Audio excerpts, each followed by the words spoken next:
Fala pessoal, recadinho aqui antes de começar o Podpet.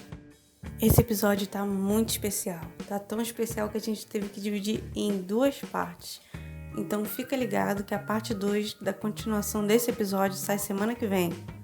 Agora rola o podcast. Fala aí pessoal, tudo bem? Eu sou o Guilherme e esse é o Podpet.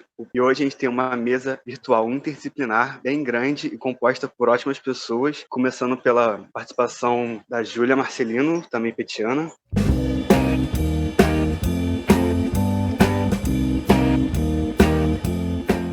Oi, gente, eu sou a Júlia, eu sou graduanda de Geografia, sou uma das participantes do PET também. Matheus de Oliveira.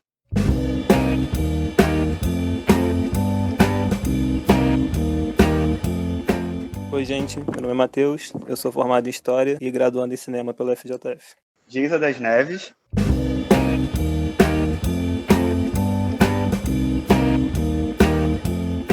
Eu sou Geisa, professora do município do Rio, sou pedagoga. Também temos Alcindo e Márcia.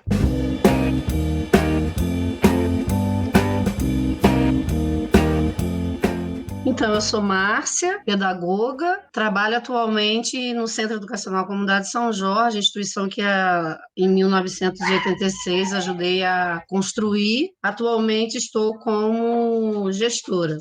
Eu sou Alcindo, fui um dos fundadores do Centro Educacional Comunidade São Jorge, sou formado em Teologia e Direito. E a gente atuou há 35 anos com educação de crianças e adolescentes em situação de risco social.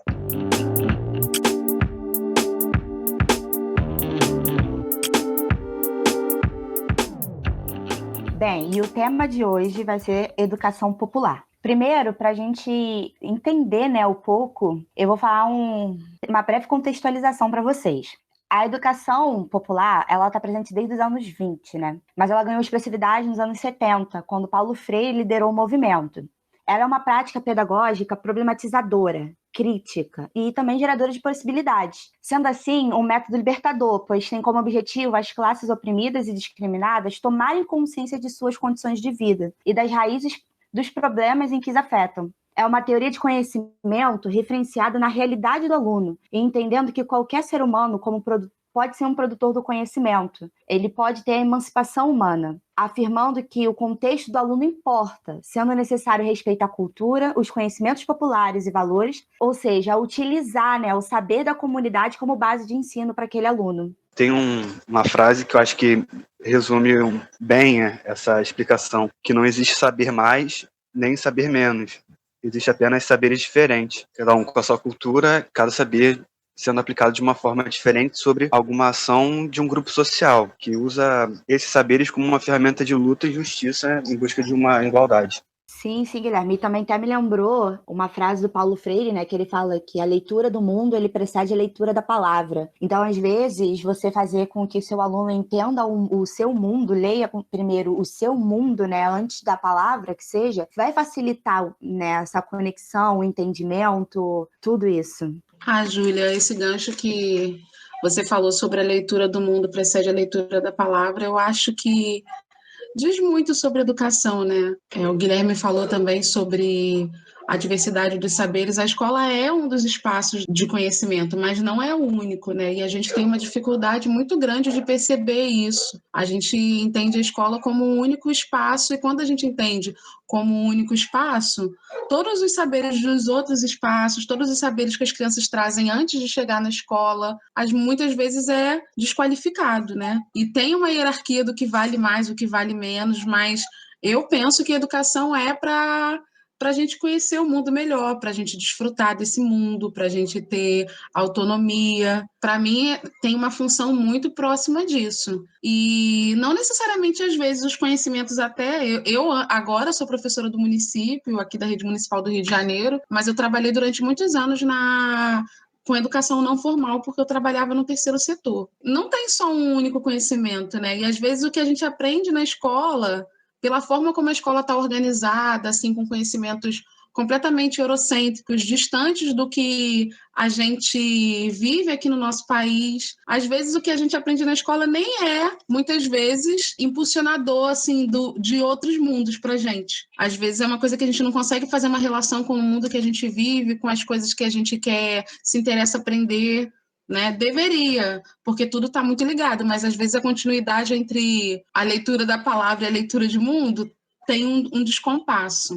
Exatamente. Aí, já, né, nessa conversa, eu gostaria de fazer uma pergunta para a Márcia, para o Alcindo. Quando vocês foram criar, né, a escola de vocês entenderam a educação popular, ela vai ter a ver com o processo de alfabetização? Tipo, e o processo de alfabetização para vocês é uma forma de conscientização, sabe, na educação de base? E estendo também essa pergunta para a Geisa. Na prática, o início da nossa ação pedagógica aqui na comunidade foi mais uma necessidade de sobrevivência das crianças do que propriamente uma intenção de criar uma escola. A primeira turma que nós pegamos foi porque não tinha ninguém para acompanhá-los e nós não tínhamos nem entidade na época, na prática. 2 pessoas assumiram conduzir 50 crianças de famílias muito pobres, miseráveis mesmo, e que precisavam, no mínimo, de uma refeição por dia. Então, na prática, o início do nosso trabalho foi acolhimento dessas crianças,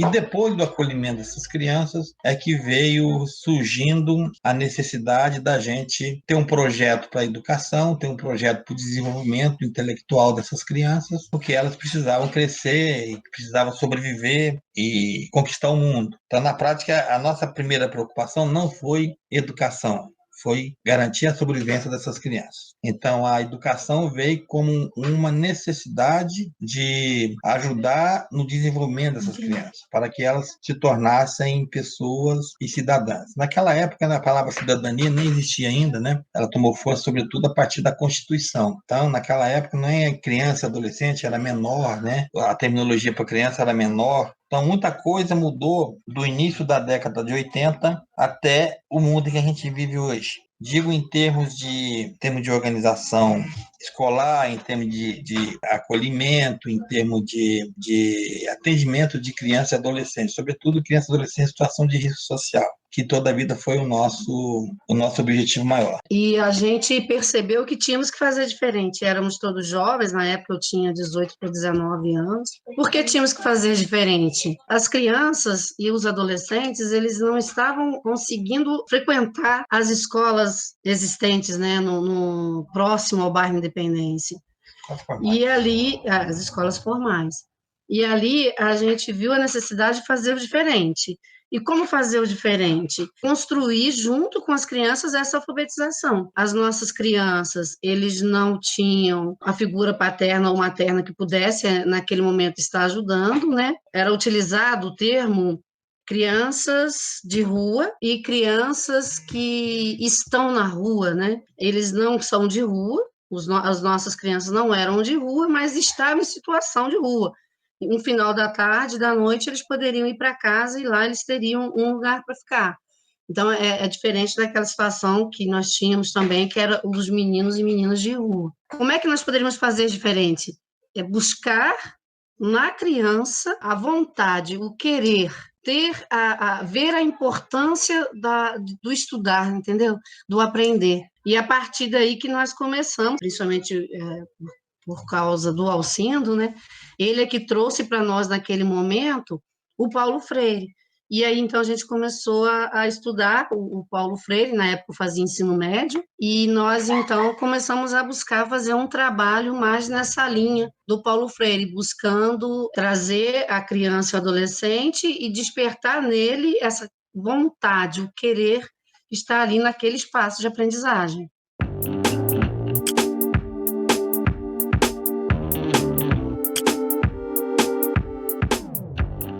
Vocês acham que a técnica, né, de trazer essas crianças para o estudo foi uma técnica diferente das escolas formais?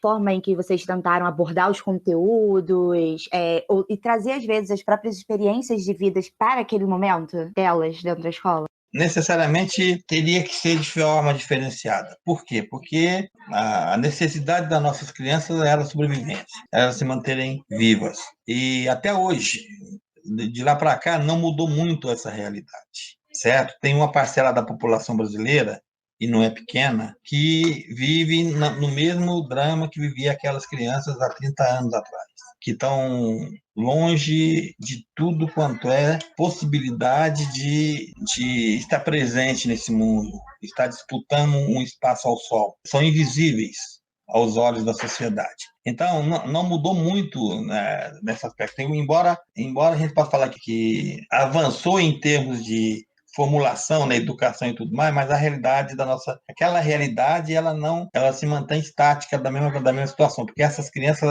essa situação não foi resgatada ainda pela sociedade. A situação de miséria, a situação de abandono, a situação de exclusão desses setores mais pobres da população continua tão forte como aquele momento. Talvez o que mudou hoje foi a democratização, poder falar mais abertamente o que existe, o que está acontecendo.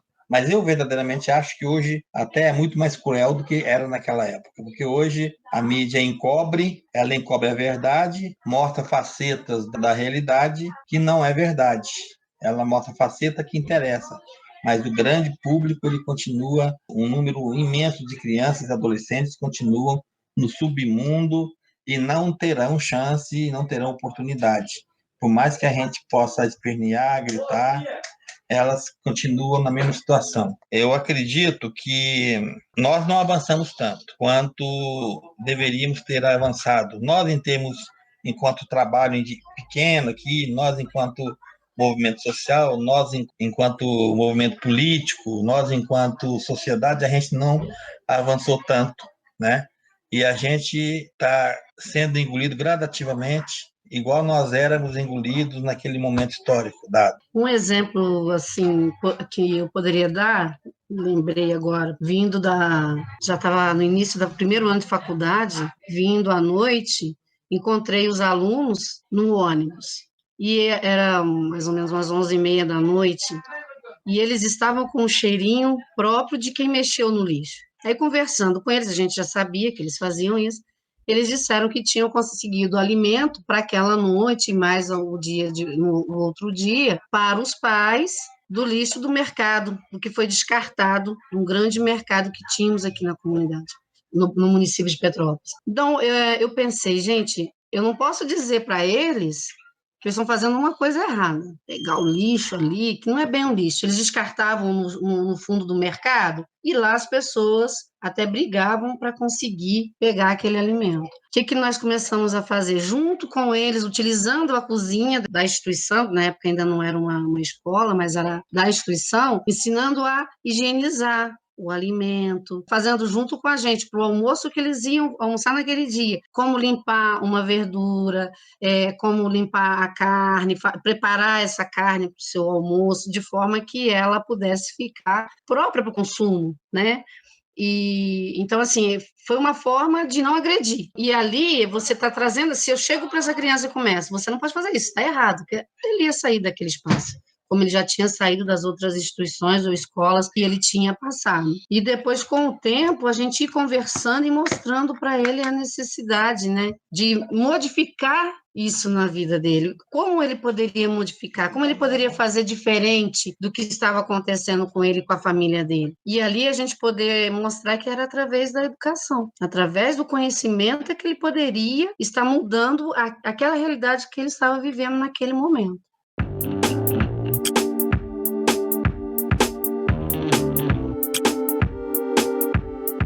Geisa, e para você, sabe, você entende que a educação popular tem a ver com um processo de alfabetização que se torna uma forma de conscientização, né? E essa forma de conscientização, uma emancipação humana? Eu entendo a escola pública como uma escola popular, ou pelo menos ela deveria ser, né? Eu venho de a gente, como o senhor acabou de falar, né? A gente viu poucas mudanças, a gente teve algumas, mas realmente, assim, a gente tem ainda poucas mudanças. O Brasil ainda enfrenta uma questão com analfabetismo, assim, muito grande.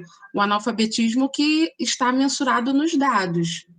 Mas vocês que, não sei se vocês já estão na escola, se vocês já estão fazendo estágio, tem um analfabetismo que não está nos dados, que são as crianças que vão chegando nos níveis mais avançados da escola, sem compreender, sem ler e escrever. Eu tenho amigos professores do ensino médio que têm crianças que ainda não estão completamente alfabetizadas, né? Por conta, eu acho que tem muito a ver com essa descontinuidade, assim, do sentido, porque eu, no momento, eu sou professora de educação infantil. Estou trabalhando com as crianças bem pequenas, assim, com 5, 6 anos. Elas estão muito motivadas a escrever e a ler. Elas estão muito interessadas em escrever e ler porque a gente vive aqui no Brasil, pelo menos na realidade do Rio de Janeiro, Niterói, nesses grandes centros, a gente está inserido numa sociedade completamente grafocêntrica e que tem muitos símbolos. Então, uma criança pequena, ela tem muita consciência de símbolo. Ela sabe o que é Coca-Cola, ela sabe o que é Nike, ela sabe o que é galinha pintadinha, ela sabe o que é Peppa. Ela tem muita consciência de símbolo. E isso é fundante para que a criança se aproprie do código escrito. O que acontece assim que isso se rompe quando ela chega, às vezes, na escola formal? Uma criança que está super motivada, que quer descobrir aquela mágica que é escrever, que quer entender o que está passando na TV, que ela já entende um pouco, ela faz uma leitura dela, né? Apesar de não ser a do código. O que acontece que quando ela chega na escola, aquele encantamento, aquela vontade se traduz em uma criança que fica o primeiro ano, o segundo ano, o terceiro ano e começa a ser aluno de projeto, como é a realidade do município do Rio, que tem milhares de projetos e que tem grandes questões com a alfabetização. Eu acho que é uma vontade política, né? Porque quando você coloca 30 crianças de 6 anos para ser alfabetizado por um professor que às vezes não tem, eu particularmente também penso que o professor de alfabetização devia ser um professor específico, talvez um concurso específico, porque é desafiador e exige outros saberes. Exige que faça uma coisa parecida com o que a senhora fez. Quando viu as crianças ali naquela situação, mexendo no lixo, ela não condenou, ela procurou um jeito de ensinar a partir do que eles sabiam. E às vezes você fazer isso com 35 alunos, você não consegue. Até dá, porque eu acho que dá, porque o professor tem que ser político, nem que você fique com 5 crianças por dia fazendo um trabalho, mas a gente enfrenta isso aqui. A gente no Brasil todo, a gente tem apenas 19 municípios da população do Brasil que a população tem mais que 8 anos de estudos. Um dos lugares, eu não sei se vocês sabem, devem saber, porque vocês são de Niterói, né? Um dos lugares que tem a maior média de estudo é em Niterói, de séries concluídas do país, do Brasil todo. E a taxa de analfabetismo em Niterói é de 3,6%. Mas a realidade, assim, do Brasil é complicada, assim, nesse sentido. E eu não acho que é um desinteresse por parte da criança, pensando como pedagoga, eu não acho. Eu acho que as crianças têm muito interesse em aprender e a gente está inserido numa sociedade que facilita que ela aprenda a escrever e a ler rapidamente. Eu acho que tem alguma coisa ali na hora da apropriação mais sistemática do código que acontece no primeiro ano, com 6 anos, não que não exista antes, porque a leitura do mundo precede da palavra e que já há um letramento desde a educação infantil, desde sempre. Não que não haja, mas tem alguma coisa que acontece ali naquela sistematização que não está funcionando mesmo, porque no município tem projetos, já teve Se Liga, já teve Realfa, já teve Acelera. As crianças ficam vão no primeiro ano, não se alfabetizaram, vão no segundo ano, vão no terceiro, aí começam a participar de projetos. E às vezes eles são colocados para a série seguinte e o problema nunca é resolvido. Às vezes um professor de geografia vai chegar lá, o professor do 7º ano, e o professor do 7º ano vai falar que ele devia ter sido alfabetizado na alfabetização e vai seguir o baile. E a criança fica ali, né?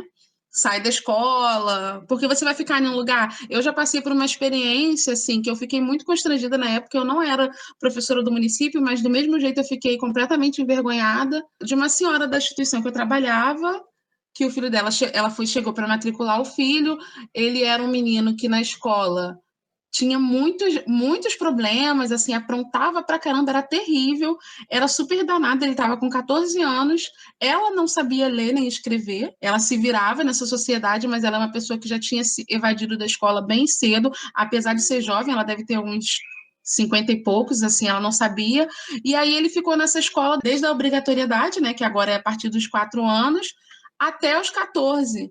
e ele não se alfabetizou. Então, era por isso que ele colocava bomba no banheiro, aprontava todas, porque e os professores não perceberam, assim. Ele foi só sendo passado, assim, sendo sagaz, porque ele é inteligente, né? As crianças são muito inteligentes e vai aprendendo os meios de passar por aquela situação e até de passar de série.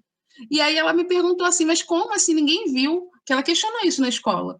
Como assim? Meu filho ficou 9 anos aqui, ninguém percebeu que ele não escrevia, não lia? Ninguém percebeu a dificuldade dele? E acontece, não é uma realidade isolada, é uma realidade muito, infelizmente, muito próxima.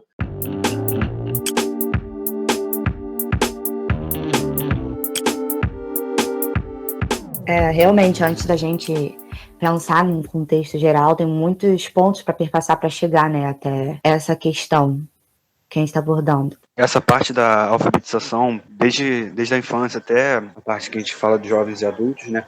Realmente, a gente quando não tem pelo menos a gente quando está na universidade, a gente está ali numa bolha, né? Parece que não existe esse tipo de problema na nossa sociedade, porque a gente está constantemente convivendo com pessoas que passaram por um processo de educação que estruturou as bases dela para que ela pudesse ingressar na faculdade. Enquanto muitas pessoas, a maior parte, ficaram bem longe de ter acesso a isso, não que esse seja o principal fator, a principal ideia da escola, né? Muito pelo contrário. A gente pensa, já aconteceu comigo 2 vezes, né? Eu trabalhava numa loja uma extra Natal numa loja de varejo, para não fazer propaganda da marca, é aquela que o Natal começa em outubro, já é Natal nessa loja aí.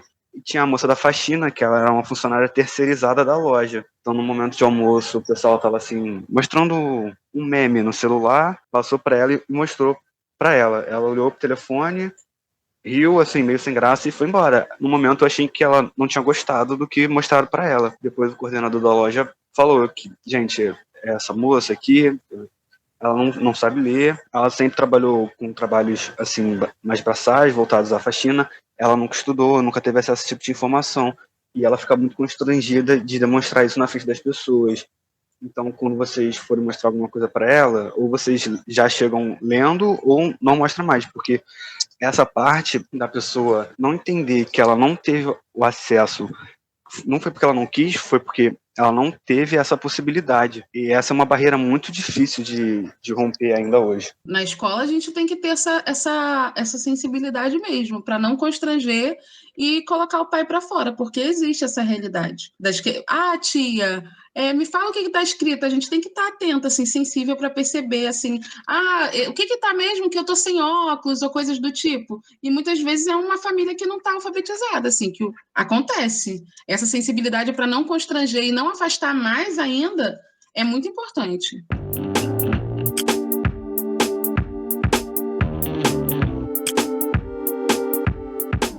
E parece que não alfabetizar é um projeto, né? Que parece que é um grande projeto, porque infelizmente é uma realidade, sabe? E tá ali escancarada e continua a mesma coisa.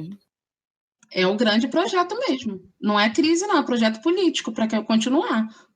Eu vejo, do meu ponto de vista, que ele não é muito amplo, ele é, pelo contrário, muito cirúrgico, muito específico. Eu vejo que temos 2 processos. Temos o processo da educação formal, que é a educação que o Estado se obriga. Por quê? Porque ele precisa de um exército de mão de obra de reserva para tudo quanto é tipo de situação. Então, ele necessariamente tem que fazer isso. Ele tem que manter o mínimo de educação e de formação para a população. E tem o outro, que aí vai mais na linha do Paulo Freire, que a gente pode falar de conscientização. Para Paulo Freire, a pessoa alfabetizada, ela não precisa ler o mundo inteiro, mas se ela souber ler aquela realidade a qual ela está inserida, ela já está alfabetizada. Por quê? Porque ela já tem predisposição para ler o mundo, para ler a realidade, para ler o mundo que a cerca, os desafios que ela tem tem para ocupar, para conquistar esse universo. Então, são coisas distintas, porque, para dizer a verdade, nem nós somos alfabetizados, porque a todo momento nós nos damos com situações totalmente novas. Vou dar um exemplo da informática. A informática é muito recente. Quem tinha os seus 70 anos na década de 80 podia ser doutor, mas ficou analfabeto por quê? Porque veio uma tecnologia de ponta e inverteu o mundo, jogou o mundo de cabeça para baixo. A lógica passou a ser outra. Então, na prática, a alfabetização é um processo constante de busca de conhecimento que nós temos. Agora, não quer dizer que nós somos analfabetos.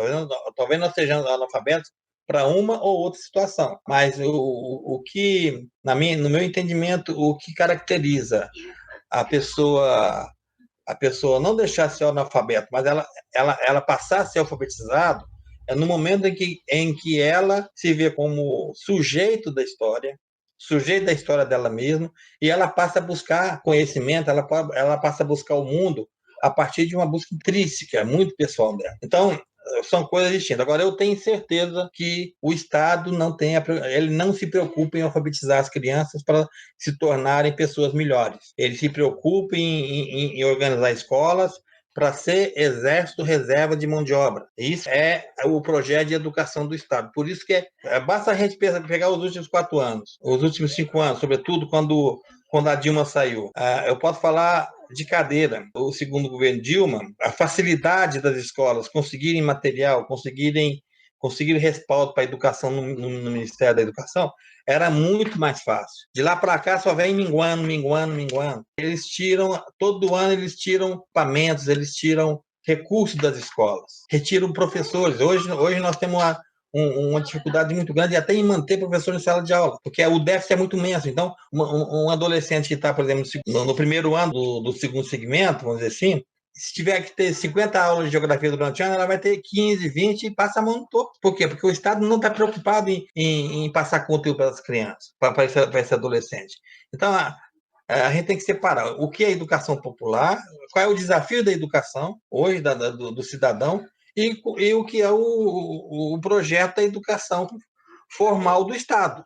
A educação formal do Estado é robotizar as pessoas, entendeu? É passar o mínimo de informação e o máximo de serviço, e pôr o máximo de serviço possível para esse público, né? Eu acho que isso está cada vez mais claro. A gente vive num mundo onde essas questões estão muito latentes, muito latentes.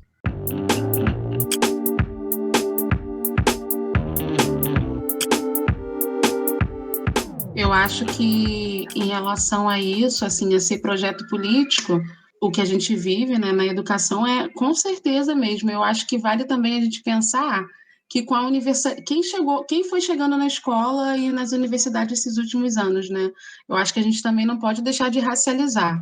Porque quem é mais antigo fala sobre uma escola que foi boa, uma escola pública que foi boa, que alfabetizava, que não tinha essas questões. A escola de 50, escola de 60, não tinha essas questões. Mas com a universalização, com a chegada dos pobres e das crianças pretas, a escola passou, na lógica das pessoas, a desnivelar, né? E cada vez mais, e realmente... Mudanças de 60 para cá são enormes e mudanças de 4 anos para cá são enormes. E não foi à toa que houve um golpe, né? Esse golpe, não que fosse perfeito o último governo, mas é um governo que possibilitou muitos avanços para camadas que nunca tinham chegado antes. E realmente tem mudanças assim drásticas até de chegada de livro na escola. Só que é projeto político, não tem como a gente não pensar que é projeto político, porque a escola foi sendo sucateada de acordo com a chegada das pessoas mais pobres e das pessoas pretas mesmo, porque a escola de 60, a escola de 50, que era uma escola para poucos, não tinha vaga para todo mundo, tinha processo seletivo antigamente eles chamavam primário, do primário para o ginásio, e até chegar no científico, tinha processo seletivo, e não era todo mundo que conseguia, não tinha vaga para todo mundo, era uma boa escola, era uma escola que alfabetizava, que não tinha esses atravessamentos que a gente vê hoje, né? Com a universalização vem a desqualificação, vem o sucateamento, e é totalmente o projeto mesmo, e não tem como a gente também, eu acho que é importante a gente pensar assim, em racializar, né? Porque quem são as crianças que estão na escola pública? Quem são as pessoas que não são alfabetizadas? Que são letradas, porque decodificam vários códigos, sabem várias coisas, mas quem são essas pessoas que não são alfabetizadas? Se a gente for racializar, a gente vai ver que são as pessoas negras, né? Quem são as crianças que estão fora da escola? Os meninos, o grupo que mais evade da escola formal é de menino preto, e é o mesmo grupo que sofre um genocídio. Toda a população negra morre, mas os meninos pretos sofrem o maior genocídio do mundo, do mundo, porque o Brasil mata mais menino preto do que qualquer guerra que existe e que existiu no mundo. E é o mesmo menino preto que é morto, que a cada 23 minutos morre um, enquanto a gente estava conversando aqui, alguns foram assassinados. É o mesmo menino que mais evade da escola. É o menino que ficou ali 9 anos, porque sem saber ler nem escrever, muitas vezes, né? Sem decodificar o código, porque ele sabe diversas outras coisas, mas a gente precisa do código para transitar nesse mundo grafocêntrico que a gente vive. Eu queria destacar também que, analisando um pouco assim do que foi falado, principalmente quando se trata de educação freiriana, é que um dos elementos mais presentes é a democratização, né? Ainda que indiretamente sempre está se falando sobre isso, se falando como que o aluno tem espaço para discutir o próprio processo de educação, como que ele tem espaço para até reagir ao processo que está sendo imposto. E aí, às vezes, o revolucionário é ouvir o básico, é abrir espaço para o mínimo, né, para outros formatos e tal. E quando a gente fala de democratização do ensino, eu acho que o método freiriano ele funciona porque ele vai tentar alfabetizar quem ainda não foi alfabetizado e já é adulto, justamente porque não existe a possibilidade de você colocar, de você impor outros conhecimentos antes de ter essa base, né? Não existe a possibilidade de haver esse desenvolvimento intelectual, de leitura, de escrita, sem antes haver a alfabetização. Então parece muito óbvio, mas eu acho que quando a gente fala que a alfabetização está relacionada com o processo freiriano da educação popular, tá, porque o Brasil vivia numa condição miserável nesse momento, né? Ele bota em prática a sua primeira experiência ali em 63, e nesse período o Brasil vivia um processo que era de desalfabetização em massa, né? A maior parte da população brasileira era analfabeta. Então, quando ele faz isso, é um processo revolucionário. Mas acho que não se encerra aí também. Quando a gente vai falar de educação de base, a educação popular, ela parece ter um potencial muito grande para desenvolver qualquer outro tipo de conhecimento, desde que o básico tenha sido já dado, né? Desde que o básico já tenha sido estabelecido. Então, acho que você pode ensinar robótica, física moderna, através de um método de educação popular para um trabalhador. Só que não tem como você fazer isso se você também não tiver um ambiente que dialogue com ele, né? Qual vai ser o interesse do trabalhador em aprender robótica, em aprender física moderna, se isso não se insere na realidade direta dele, se não se insere no processo de trabalho, de renda, de consumo, se não está posto para ele a possibilidade de gerenciar esses conhecimentos a fim de reorganizar o mundo, né? Então, quando esses processos eles são dados de cima para baixo, né, eles são mediados por conta de diplomas ou por conta de relações de classe, o trabalhador ele não tem nem mecanismos, o próprio educador popular ele não tem mecanismos de promover uma educação popular com o trabalhador que avance tanto, né? Então, eu acho que é um processo que anda junto com o processo de conscientização das classes, né? É uma conscientização, uma modificação do ambiente, da sociedade, que também vai permitir um desenvolvimento do conhecimento nas classes mais populares. Isso também se dialoga muito com o meu processo de escolha de escrita de monografia, né, que foi, eu escolhi falar sobre a história do Centro Educacional Comunidade São Jorge, do qual a Márcia é diretora, e se deu por conta de uma experiência educacional frustrada ao longo da vida, né? Eu vim também de uma escola pública, mesmo sendo considerada muito boa na cidade, ela também tinha os seus problemas, seus autoritarismos, suas deficiências, que impediam que o estudante ele participasse do processo de educação, que ele fosse atraído. Um professor ou outro conseguia fazer essa quebra, mas, no geral, era um processo muito autoritário. E logo que eu saio da escola e vou para a faculdade de História, eu me interesso muito por outras formas de escola, e quando eu encontro essa, eu fico bem, bem apaixonado e resolvo falar sobre ela. Então, eu fico muito feliz que esse horizonte esteja posto, né, como educação popular, como uma saída para a escola que a gente tem hoje, né, como uma forma de emancipação de classe e tudo mais.